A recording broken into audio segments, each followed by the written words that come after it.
All right, Doug, you still there? Yes. Awesome. Okay, Lecrae's on the line. Lecrae, how are you? I'm doing well. How are you? Hey, doing well. It's a good system you have set up with your assistant so we can't track your number down and, hilarious. and stalk you. When you were first writing some rhymes in the big city, did you ever thought you would be performing out in Idaho? You know what's funny? One of my closest friends was a basketball player at Boise State, and he'd always talked about Idaho, so I was always excited to go. I was like, man, I want to see this place. He talked about how beautiful it was, and just clean and fresh, and I was like, man, I always want to go. So I'm really, really excited. Like, I don't get to go to Idaho often. Right, exactly. You've been here a few times now, so you must be starting to feel at home here a little bit. Yeah, man, I love it. It's just a beautiful environment, man. The fans are like so supportive, and I just always have a great time. And I've never walked away like, that I didn't have a blast here. So I look forward to coming back. Yeah. Now you just gave a TED talk, or I guess a TEDx talk. That's interesting. How did that come about? Man, it's really kind of crazy. They kind of do like a poll or something like that, and they ask like the people who they want to hear, and like my name was thrown out there, and so it ended up where they asked me to come, and I was like, yes. So absolutely, yeah, it was cool, man. So how did that impact you? Thinking, okay, they don't just want to see me perform; they want to hear my heart and what I have to say. Well, it was cool because, on one end of the spectrum, they want to hear me, like you said. The other aspect of it was kind of like, they have like a lot of specific thoughts on like, hey, we kind of want you to talk on some general themes and in these general specific areas or whatever. You can talk about what you want to talk about, but there's some stuff that, they kind of try to stray away from. So I found it kind of like a challenge and interesting to not like do what probably everyone thought I would do or say what everyone thought I would say, but like to really like connect with people in a unique way, and that was cool. One of the tags on it was hip hop positive or a cancer, and so is that kind of the core of what you were talking about? Just the influence of that style of music? Yeah, on one end of the spectrum it is, but I think it was just a deeper. The real hip hop is more like an example.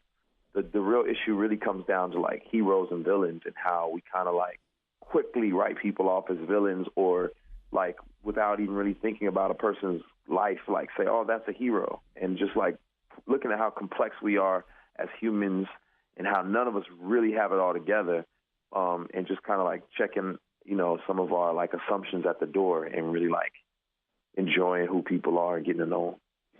Huh, that's interesting. So I know that's out there and people can check that out. Same time, you have your book, Unashamed, that's come out. What was the process like, the writing process like, putting that together? Is just a different discipline? Altogether, like totally different. But it was like actually easier. It was fun because you're telling your story, and it was cool to just kind of go through that stuff and, talk to, call my mom, call my grandmother, hear some stories, talk to my friends and say, man, how did this happen? Do you remember it like this? So that was cool. But then it was easier than doing music because in music, you got to fit your whole, like whatever you're talking about in 4 minutes and make it rhyme and make it sound good. Mm-hmm. In a book, you just tell it. In a book, it's like just tell it and tell the story, and you don't have to worry about all the other things. Well, that must have been significant to you to bring important people in your life into a project that you're doing. Oh, absolutely. And I think it's something that my family's been extremely proud of. They've all like called and, they're like, my picture's in there or something like that. It's just funny because, they feel like they're a part of it because they are. They're a part of my story. They made me who I am or contributed to it. And they're just people that God used and put in my life and helped shape and mold me. And, even some negative influences, I still like, show them love and grace because some of them didn't know what they were doing. And so it's been a beautiful thing. Absolutely. Story of victory, story of victory for absolutely. Sure. When you get into the creative process, is there a mindset, a mode you go into that makes you difficult to deal with or kind of isolated? Does your wife get, he's in that mode? He's writing. He's creating. Yeah, it's funny. That is true, and I think my wife is, man, she's a soldier. I have to give her so much credit because, yeah, absolutely. When I'm in writing mode, I shut everything down and just kind of go into a hole and just write. And, the studio sessions and, all kind of stuff. But she just wants to be present. So, and we enjoy that about each other. Like, even if we're not, I don't know, going out and doing something fun, it's like I'm present with you. So when you take a break to eat, I'm there with you and we're eating together and we're talking. So she's very involved in the process. And since we've been married, she engineered my first album, which is my second album. I had to teach her you'll press space bar and do this and do that. And she just figured it out and engineered it. So she just enjoys being in the mix. And even if she's not doing anything, we're there together in the whole process. Yeah. That must make it a lot more rewarding and enjoyable. You just signed a deal with Columbia Records. That's huge. Yeah, man. Oh man, what a beautiful scenario because they care so much about music and timelessness. From you got Bob Dylan and Lauryn Hill and just these artists who were totally themselves and have been, and so it's a cool place to be where you have people who care about the art and the craft, and that's really the relationship is just let's put together some great craftsmanship. Obviously, I still maintain all of the artistic integrity, and no one's over there saying this is a song you have to make. Mm-hmm. This is the route you got to take. It's just more people saying we already believe in what you've done and what you're doing, and how can we continue to help you do what you've been trying to do. Now, will that eliminate Reach Records, or will they distribute Reach Records? They'll distribute. So it's really like a kind of a partnership. Reach Records doesn't go anywhere. Actually, Reach Records gets to reap all the benefits of having a stronger, force in the music world. And so, like I said, they want us to be us, and they just want to come alongside and let us partner to do something, on a bigger scale than what we've been doing. Think about the Christmas party. You'll be having a truffle with Barbra Streisand just hanging out. Well, hopefully. Yeah, hopefully so, man. That'd be nice. Cool. So you come to the Treasure Valley June 15th, Idaho Center with Switchfoot. Now, did you know these guys, or how did this come together?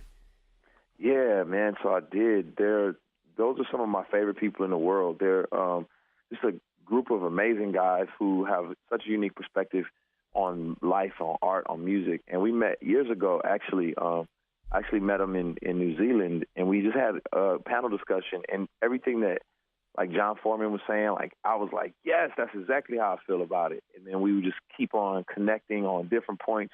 So we stole off for a minute, and then we all kind of had a conversation, and, we knew then, we have to do something. And so it's just been in the works for so long, and this was the right time to do it. So here we go. And John Foreman, amazing songwriter. His Seasons albums, just the different, like you said, he's able to present a different perspective in those albums compared to maybe the music with Switchfoot, and just it's very broad. Just seems like you guys would be able to get together and just create all day long.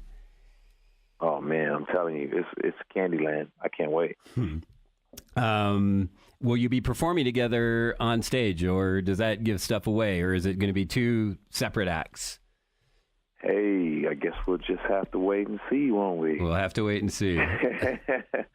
Yeah, no, I mean, there'll be plenty of surprises, so just stay tuned. Make sure you show up.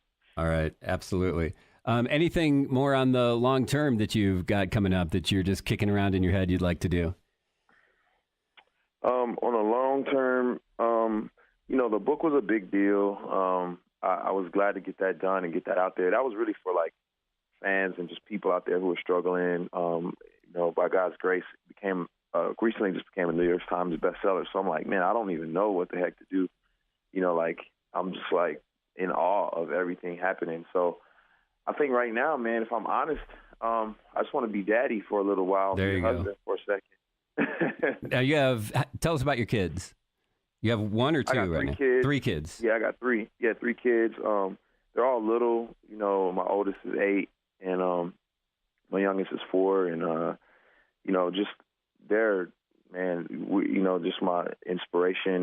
They set me straight, keep my priorities in line. Yeah. We're gonna do some summer camping. We're going to go camping and hang out and just spend like some time, getting away. And then, man, I'll come back and work on the album. So I'm actually, planning to put out an album this year. So after I get some kid time, some family time, then I get some studio time. Oh, that's awesome. I mean, of all the labels that you have now, husband and dad, they're the best, aren't they? Man, the best. The most important ever. Absolutely. 10 minutes goes by awful quick, and I know we're out of time. I could talk to you all day. Sure appreciate you joining us today, and we really look forward to June when you get here to the Treasure Valley in Idaho. Sweet. I look forward to it. Thanks so much for having me. You bet. Thank you, Lecrae. Bye-bye. All right, have a good one. You too. And there he goes, Lecrae, coming to town with Switchfoot, the Heartland Tour in Nampa, Wednesday, June 15th at 7 o'clock.